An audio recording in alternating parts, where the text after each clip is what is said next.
اعوذ باللہ من الشیطان الرجیم بسم اللہ الرحمن الرحیم رب اشرح لی صدری ویسر لی امری واحلل عقدۃ من لسانی یفقہوا قولی رب یسر ولا تعسر وتمم بالخیر آمین یا رب العالمین۔ لسان القرآن کورس 2022 کے ریویژن اینڈ پریکٹس لیکچرز کے سلسلے میں آج ہم انشاءاللہ تعالی تیسرے لیکچر کی ریویژن اور پریکٹس کریں گے۔ جیسا کہ آپ کو معلوم ہے کہ اس لیکچر میں ہمیں اسم کے جو 4 پہلو ہیں، جنس، عدد، وسعت اور اعراب، اس میں سے جنس کے متعلق تفصیل سے سمجھایا گیا اور ہمیں یہ بتایا گیا کہ عربی زبان میں بھی اردو اور انگریزی کی طرح اسم جنس کے اعتبار سے 2 طرح کا ہی ہوتا ہے، ایک مذکر اور دوسرا مؤنث۔ عربی زبان میں مؤنث اسم کو پہچاننے کے کچھ طریقے ہیں، اس لیے ہم نے مؤنث اسم کو ڈیٹیل کے ساتھ پڑھا اور یہ جاننے کی کوشش کی کہ عربی زبان میں استعمال ہونے والا کوئی بھی اسم کس کس صورت میں مؤنث ہو سکتا ہے۔ اس میں یہ بات بالکل واضح کر دی گئی کہ جو تو حقیقی مذکر اور حقیقی مؤنث ہیں وہ تو ہر زبان میں ہی مذکر اور مؤنث ہی ہوں گے۔ صرف آپ کو لفظ کے اگر معنی آتے ہیں تو آپ اس معنی کے ذریعے سے یہ طے کر سکتے ہیں کہ یہ لفظ جو ہے یہ حقیقی مذکر ہے یا حقیقی مؤنث۔ بہرحال ہم نے مؤنث کو جب تفصیل سے پڑھا تو اس میں مؤنث کی پہلی قسم یا مؤنث کو پہچاننے کا جو پہلا طریقہ تھا وہ ہمارے سامنے یہ آیا کہ لفظ کے معنی پر غور کیا جائے گا۔ اگر وہ حقیقی مؤنث ہوگا تو وہ مؤنث کی پہلی قسم مؤنث حقیقی میں داخل ہو جائے گا۔ مؤنث حقیقی کے حوالے سے میں ایک بہت پیاری بات پڑھ رہا تھا ایک کتاب میں، مصنف نے لکھا تھا کہ مؤنث حقیقی دنیا کی ہر زبان میں مؤنث ہی ہوتا ہے۔ یہ ممکن ہی نہیں کہ ایک زبان میں کوئی اسم مؤنث حقیقی ہو اور دوسری کوئی بھی زبان اسے مذکر کے طور پر استعمال کر سکے۔ چنانچہ عورت اردو میں ہو، امرأۃن عربی میں ہو، خاتون فارسی میں ہو، استری ہندی میں ہو، زنانی پنجابی میں ہو، خزے پشتو میں ہو یا لیڈی انگلش میں ہو، وہ ہر زبان میں مؤنث ہی ہے۔ اور پھر مؤنث حقیقی کو ڈیفائن کچھ یوں کیا جاتا ہے کہ یہ وہ مؤنث ہے جس کے مقابلے میں اس کی جنس میں سے کوئی جاندار مذکر موجود ہو، یا یہ بھی کہہ سکتے ہیں کہ مؤنث حقیقی وہ ہے جو انڈے یا بچے دیتی ہو۔ یعنی اس کو دوسرے الفاظ میں ہم کہہ سکتے ہیں کہ فیمیل کے لیے عربی زبان میں مؤنث حقیقی استعمال کیا جاتا ہے۔ تو مؤنث کی پہلی قسم تھی جی مؤنث حقیقی۔ ہمیں مؤنث حقیقی کے بارے میں کیسے پتہ چلے گا؟ جب ہمیں اسم کے معنی آتے ہوں گے تو فوراً ہم یہ دیکھیں گے کہ اس کے مقابلے میں کوئی مذکر فی الواقع موجود ہے یا نہیں۔ اگر تو موجود ہے تو پھر وہ مؤنث حقیقی ہوگا۔ اگر ایسا کچھ نہیں ہوگا تو پھر مؤنث کی دوسری قسم مؤنث غیر حقیقی کی طرف جائیں گے، اور مؤنث سے غیر حقیقی کو مؤنث مجازی بھی کہا جاتا ہے اور مؤنث لفظی بھی کہا جاتا ہے۔ چنانچہ جن اسماء کو اہل عرب نے بطور مؤنث استعمال کیا ہوگا ہم بھی انہیں مؤنث مانیں گے، اور جنہیں انہوں نے مؤنث کی بجائے مذکر استعمال کیا ہوگا ہم انہیں کسی دوسرے اسم مؤنث پر قیاس کر کے مؤنث نہیں مان سکتے۔ دوسرے الفاظ میں یہ کہہ سکتے ہیں کہ عربی زبان میں استعمال ہونے والے کچھ الفاظ ایسے ہوں گے جن کا استعمال بطور مؤنث ہوگا، یعنی وہ حقیقی طور پر تو مؤنث نہیں ہوں گے لیکن ہم انہیں مؤنث استعمال کریں گے۔ کیوں استعمال کریں گے؟ اس لیے کہ اہل زبان نے انہیں مؤنث استعمال کیا ہوگا، اور پھر غیر حقیقی یا لفظی یا مجازی مؤنث جو ہے اس کی پھر ہم نے 2 قسمیں دیکھی تھی، ایک تھی علامتی مؤنث اور دوسری تھی سماعی مؤنث۔ علامتی مؤنث ہم نے اس مؤنث کو کہا تھا جس میں مؤنث کی کوئی نہ کوئی علامت پائی جائے، یعنی کوئی بھی اسم عربی زبان میں استعمال ہونے والا اگر ہمارے سامنے آتا ہے اور اس کے آخر میں مؤنث کی علامت پائی جاتی ہے تو ہم اسے مونس لفظی یا مونس غیر حقیقی یا مونس مجازی مان لیں گے۔ اب یہاں پر سوال یہ پیدا ہوا تھا کہ مونس کو ہم کس علامت سے پہچانیں گے؟ تو ہمارے سامنے یہ بات آئی تھی کہ عربی زبان میں کسی بھی اسم کے مونس ہونے کو پہچاننے کے لیے دو علامات کی ضرورت ہوتی ہے۔ ایک علامت جو ہے وہ گول تا کہلاتی ہے،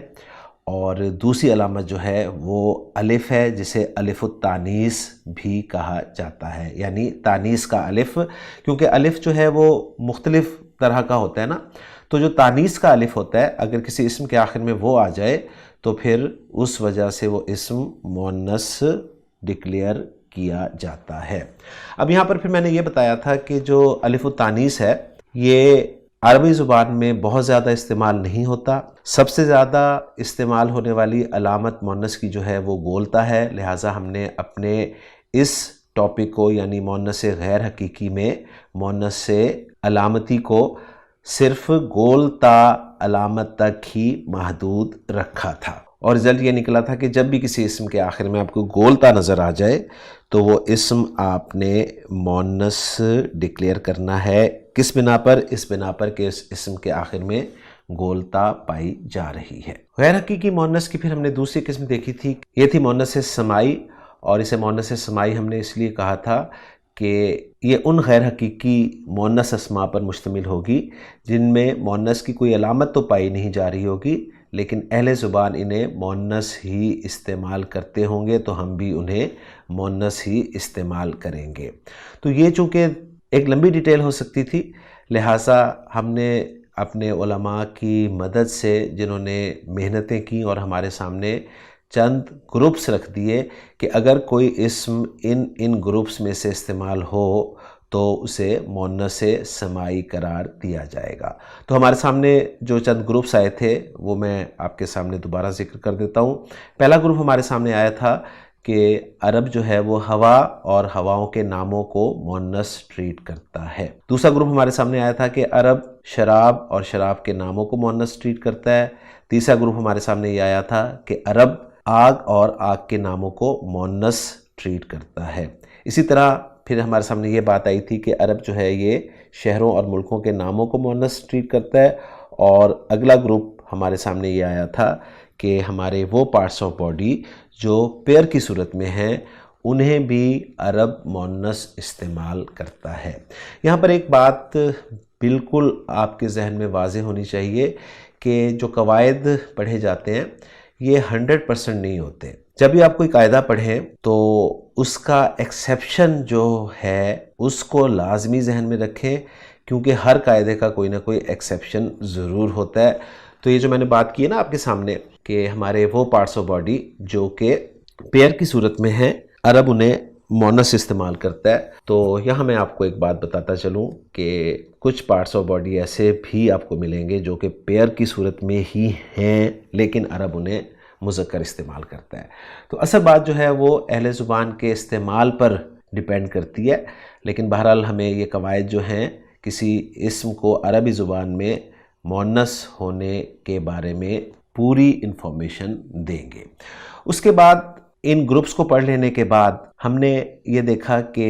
عرب جو ہے کچھ اور اسماء بھی ہیں جنہیں مونس استعمال کرتا ہے اگرچہ وہ ان گروپس میں سے کسی گروپ میں نہیں آتے۔ تو ان اسماء کی ہم نے ایک فہرست بنا لی اور اس فہرست کو آپ متفرق اسماء کا نام دے سکتے ہیں، اور یہ فہرست جو ہے یہ آپ کے مطالعے کے ساتھ ساتھ طویل ہو سکتی ہے، اس لیے کہ جو آپ کا مطالعہ وسیع ہوگا آپ کے سامنے عربی زبان میں استعمال ہونے والے سمائی مونس آتے جائیں گے اور آپ انہیں اس فہرست میں شامل کرتے رہیں گے۔ بہرحال ہم نے اس فہرست میں فی الحال 6 اسماء رکھے، جن میں پہلا اسم سما تھا، دوسرا ارد تھا، تیسرا شمس تھا، چوتھا نفس تھا، پانچواں دار تھا اور چھٹا حرف تھا۔ تو اس طرح ہم نے مونس کی پوری پکچر جو ہے وہ مکمل کر لی، اور ریویژن کے طور پہ ہم نے دیکھا کہ جب بھی آپ کسی اسم کو عربی زبان میں مونس پروف کرنا چاہتے ہیں تو آپ سب سے پہلے اس اسم کے معنی پر غور کریں گے۔ اگر آپ کو معنی جاننے کے بعد اس اسم کے مقابلے میں کوئی فی الواقع مذکر ملتا ہے تو وہ مؤنث حقیقی کی قسم میں آ جائے گا۔ اگر کوئی مذکر نہیں ملتا تو آپ اسے مؤنث غیر حقیقی یا مؤنث لفظی کی تقسیم میں ڈھونڈنے کی کوشش کریں گے، اور اس میں پہلے آپ اسم کے آخر میں مؤنث کی علامت دیکھیں گے، جو کہ گول تا ہم نے ایک علامت پڑھی ہے۔ اگر کسی اسم کے آخر میں گول تا آ جاتی ہے تو وہ اسم مؤنث ڈکلیئر ہو جائے گا۔ اگر گول تا نہیں آتی تو ہماری ریسرچ جو ہے وہ جاری رہے گی، اور ہم مؤنث سمائی میں جو چند گروپس پڑھے ہیں ان میں اس اسم کو ڈھونڈنے کی کوشش کریں گے۔ اگر وہ اسم ہوا یا ہوا کا نام ہوگا، شراب یا شراب کا نام ہوگا، آگ یا آگ کا نام ہوگا، شہر یا ملک کا نام ہوگا، یا انسانی اعضاء میں سے وہ عضو ہوگا جو کہ پیر کی صورت میں ہیں، یا پھر وہ جو ہم نے فہرست بنانی شروع کی تھی ان میں سے کوئی اسم ہوگا، تو اس اسم کو ہم مؤنث ڈکلیئر کر دیں گے۔ اگر ہمارا پہچان کیا جانے والا اسم اس پوری پکچر میں کہیں بھی نہیں آئے گا تو ہم اس کو مذکر ڈکلیئر کر دیں گے۔ تو اس اعتبار سے ہم نے بہت ساری پریکٹس بھی کی، بہت سارے اسماء جو ہیں وہ اسٹوڈنٹس کے ساتھ شیئر کیے، اور انہوں نے الحمدللہ انہیں پہچاننے کی کوشش کی۔ اسم کے مؤنث ہونے کو پہچاننے کے لیے آپ کو بہت ساری کتابیں بھی مل جائیں گی مارکیٹ میں، اور عام طور پہ جو ڈکشنریز لکھی جاتی ہیں ان کے شروع میں بھی تھوڑی بہت گرامر کا جب تذکرہ کیا جاتا ہے تو اس میں بھی اس ٹاپک کو ذکر کیا جاتا ہے۔ جیسے کہ المنجد جو کہ عربی زبان کی ایک مشہور ڈکشنری ہے، اس میں بھی مؤنث کے حوالے سے جو انفارمیشن دی گئی ہے وہ میں آپ کے ساتھ شیئر کر رہا ہوں تاکہ آپ اس ورکنگ کو بھی سامنے رکھ سکیں، اور یہ صرف آپ کی دلچسپی کے لیے پیش کی جا رہی ہے، ورنہ بیسک کورس جو ہے ہمارا اس میں جتنی انفارمیشن آپ کو لیکچر میں دے دی گئی ہے وہی کافی ہے۔ بہرحال مذکر مؤنث کے حوالے سے ایک بات آپ کے ذہن میں اور واضح ہونی چاہیے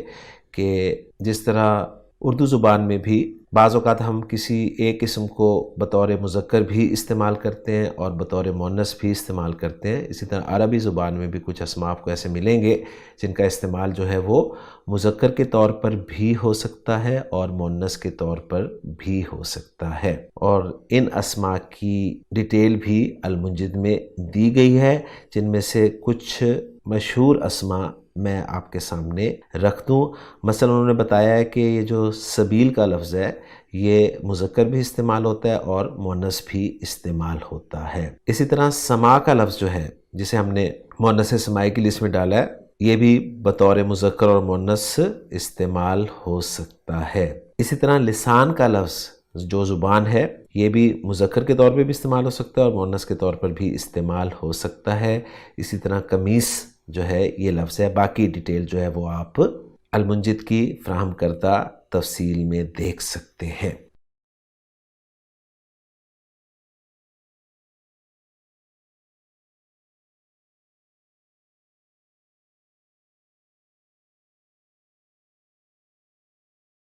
بہرحال ایک بات تو یہ طے ہو گئی ہے کہ ہمیں کسی بھی اسم کے مذکر یا مؤنث ہونے کا معلوم ہونا عربی زبان میں جملے میں اس اسم کے استعمال کے لیے بہت ضروری ہے۔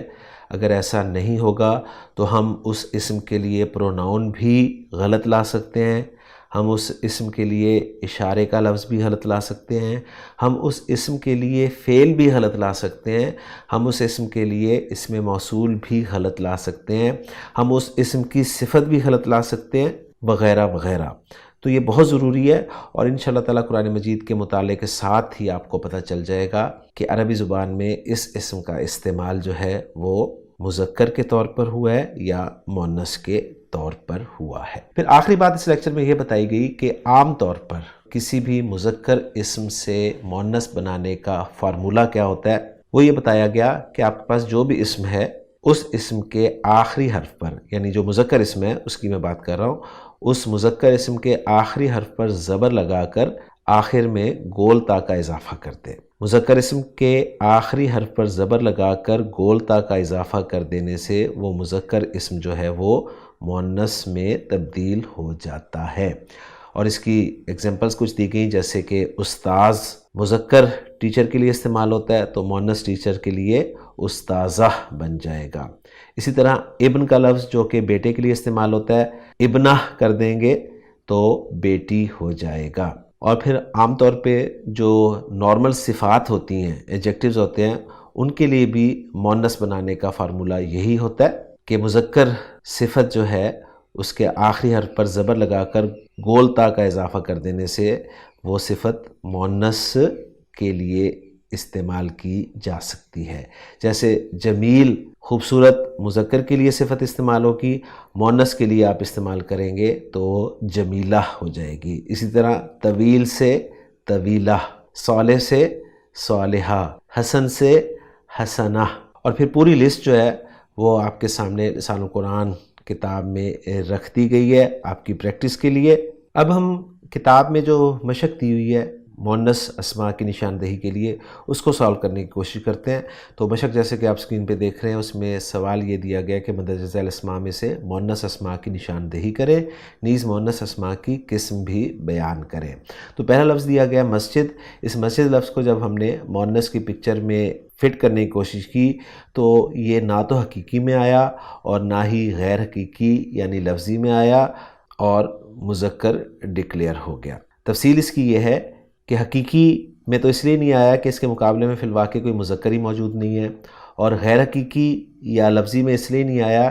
کہ نہ تو اس میں مؤنث کی علامت موجود ہے جو کہ اس کے آخر میں گولتا ہونی چاہیے تھی، وہ بھی نہیں ہے، نہ ہی مسجد جو ہے وہ چند گروپس جو ہم نے پڑھے ہیں، ہوا کے نام، آگ کے نام، شراب کے نام، شہروں اور ملکوں کے نام، جسم کے اعضاء جو جوڑے کی شکل میں ہیں ان میں ہے، اور نہ ہی وہ جو 6 اسماء کی ہم نے فہرست فی الحال لکھی تھی ان میں ہے، لہٰذا یہ مسجد اسم جو ہے یہ مذکر ڈکلیئر ہوگا۔ اور ساتھ ساتھ یہ کمپیریزن بھی کرتے جائیے گا کہ اس اسم کا استعمال اردو زبان میں کیا ہے، تو مسجد کو ہم اردو میں مؤنث ہی استعمال کرتے ہیں۔ اس کے بعد اگلا لفظ ہے جدار۔ جدار کے معنی ہوتے ہیں دیوار۔ تو دیوار جو ہے نہ تو مؤنث حقیقی میں آئے گا اور نہ ہی مؤنث غیر حقیقی میں آئے گا، لہٰذا یہ بھی مذکر قرار دے دیا جائے گا۔ تیسرا لفظ ہے دار۔ دار کے معنی ہوتے ہیں گھر کے، اور گھر کے لیے جو 2 لفظ استعمال ہوتے ہیں بیت اور دار، ان میں سے دار جو ہے یہ مؤنث ہوگا اس لیے کہ یہ مؤنث کی قسم مؤنث سمائی میں جو فہرست دی گئی ہے 6 الفاظ کی ان میں موجود ہے۔ عین کا لفظ جو کہ آنکھ کے معنی میں استعمال ہوتا ہے یہ بھی مؤنث ہوگا اس لیے کہ یہ ان پارٹس آف باڈی میں سے ہے جو کہ پیر کی صورت میں ہے۔ اسی طرح غرفہ جو ہے عربی زبان میں یہ کمرے کے لیے لفظ استعمال ہوتا ہے، اس میں گولتا مؤنث کی علامت پائی جا رہی ہے، لہٰذا اسے مؤنث قرار دیا جائے گا۔ کوکب کا لفظ جو ہے یہ ستارے کے لیے استعمال ہوتا ہے اور یہ مؤنث کی پوری پکچر میں کہیں فٹ نہیں بیٹھتا، لہٰذا اسے مذکر ٹریٹ کیا جائے گا۔ کتاب کا لفظ بھی اسی طرح مذکر ہوگا کیونکہ مؤنث کی پوری تقسیم میں کہیں بھی نہیں آتا۔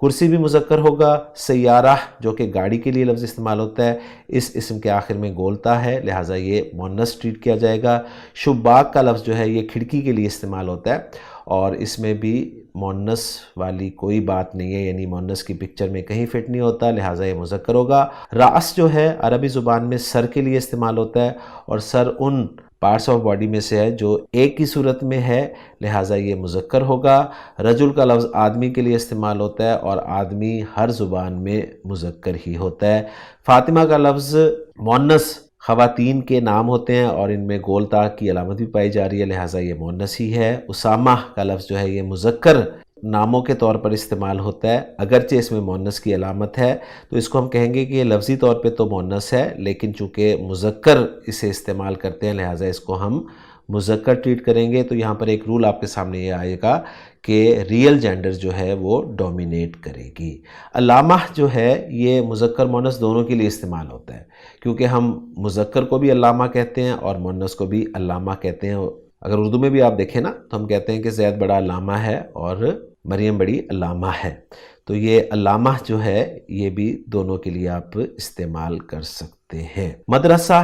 اسکول کے لیے لفظ استعمال ہوتا ہے، آخر میں آنے والی گول تا کی وجہ سے یہ مؤنث قرار دیا جائے گا۔ ساعہ گھڑی کے لیے استعمال ہوتا ہے، آخر میں آنے والی علامت گول تا کی وجہ سے یہ مؤنث ڈکلیئر کیا جائے گا۔ بیت کا لفظ گھر کے لیے استعمال ہوتا ہے، یہ مذکر ہوگا۔ انف ناک کو کہتے ہیں اور ناک ان پارٹس آف باڈی میں سے جو ایک کی صورت میں، لہٰذا یہ مذکر ہوگا۔ کمر چاند کے لیے استعمال ہوتا ہے، مذکر ہوگا۔ مروحہ پنکھے کے لیے استعمال ہوتا ہے، گولتا آنے کی وجہ سے مؤنث ہوگا۔ کراسہ کاپی کے لیے استعمال ہوتا ہے اور گولتا آنے کی وجہ سے مذکر۔ مفتاح چابی کے لیے استعمال ہوتا ہے، چابی اگرچہ اردو میں مؤنث ہے لیکن عربی زبان میں یہ مؤنث پروو نہیں ہو سکا، لہٰذا اسے مذکر ڈکلیئر کیا جائے گا۔ باب کا لفظ دروازے کے لیے استعمال ہوتا ہے، مذکر ہوگا۔ نافذہ یہ بھی کھڑکی کے لیے لفظ استعمال ہوتا ہے لیکن اس میں چونکہ مؤنث کی علامت پائی جا رہی ہے لہٰذا اسے مؤنث ڈکلیئر کیا جائے گا۔ لسان جو ہے یہ مذکر ہوگا ہمارے حساب سے، لیکن جو المنجد میں دیا گیا ہے اس کے مطابق یہ مذکر بھی استعمال ہوتا ہے اور مؤنث بھی استعمال ہوتا ہے، لیکن بہرحال ہم نے جو اپنے رولز پڑھے ہیں اس کے مطابق ہم انشاءاللہ تعالی اس ایکسرسائز کو سالو کرنے کی کوشش کریں گے۔ امراہ کا لفظ جو ہے یہ عورت کے لیے استعمال ہوتا ہے اور اس پہ کوئی تحقیق نہیں چاہیے ہمیں۔ عورت کا لفظ جیسے کہ میں نے بتایا ہر زبان میں مؤنث ہی استعمال ہوتا ہے۔ عمر جو ہے یہ مذکر کے ناموں میں سے ایک نام ہے لہٰذا یہ بھی مذکر ہوگا۔ زینب جو ہے یہ نام مؤنث رکھتی ہیں لہٰذا اسے ہم مؤنث کہیں گے، اور خلیفہ کا لفظ جو ہے یہ بھی مذکر ہی استعمال ہوگا اگرچہ اس کے آخر میں گولتا آپ دیکھ رہے ہیں۔ اور میں امید کرتا ہوں کہ یہ جو اس مشق میں کہا گیا تھا کہ مؤنث اسماء کی قسم بھی بیان کریں تو یہ قسم آپ ساتھ ہی لکھ دیں گے کہ حرفہ جو ہے یہ علامتی مؤنث ہے، عین جو ہے یہ سماعی مؤنث ہے، اسی طرح دار بھی سماعی مؤنث ہے، کراسہ علامتی مؤنث ہے، نافذہ علامتی مؤنث ہے، امرأہ حقیقی مؤنث ہے، زینب حقیقی مؤنث ہے، فاطمہ حقیقی مؤنث ہے۔ اس کے بعد جو دوسری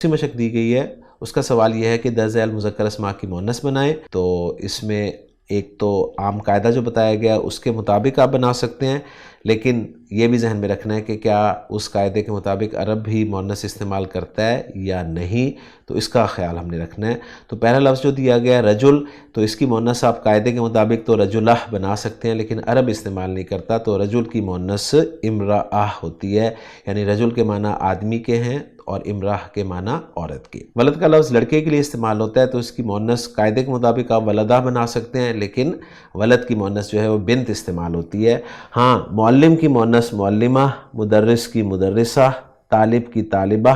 مؤمن کی مؤمنہ، مسلم کی مسلمہ، صادق کی صادقہ، قائم کی قائمہ، جدید کی جدیدہ، حاضر کی حاضرہ، عالم کی عالمہ، صالح کی صالحہ، جمیل کی جمیلہ، ذاہب کی ذاہبہ، طویل کی طویلہ، کبیر کی کبیرہ، مفتوح کی مفتوحہ، قریب کی قریبہ، عریس کی عروس۔ عریس دلہا کے لیے استعمال ہوتا ہے تو دلہن کے لیے عروس کا لفظ استعمال ہوگا۔ ملک ملکہ، استاذ استاذہ، طبیب طبیبہ، مہندس مہندسہ، کافر کافرہ، منافق منافقہ، کاذب کاذبہ، جالس جالسہ، قدیم قدیمہ، غائب غائبہ، جاہل جاہلہ، طالح طالحہ، یہ صالح کا اپوزٹ ہے، کبیح کبیحہ، قادم قادمہ، قصیر قصیرہ، صغیر صغیرہ، مغلق مغلقہ، اور بعید بعیدہ، طیب کی طیبہ، خبیث خبیثہ۔ ان میں جو کچھ مشکل الفاظ ہیں وہ آپ کے علم میں ہونی چاہیے، بہرحال بک کے آخر میں ان مشکل الفاظ کے معنی بھی دیے گئے ہیں۔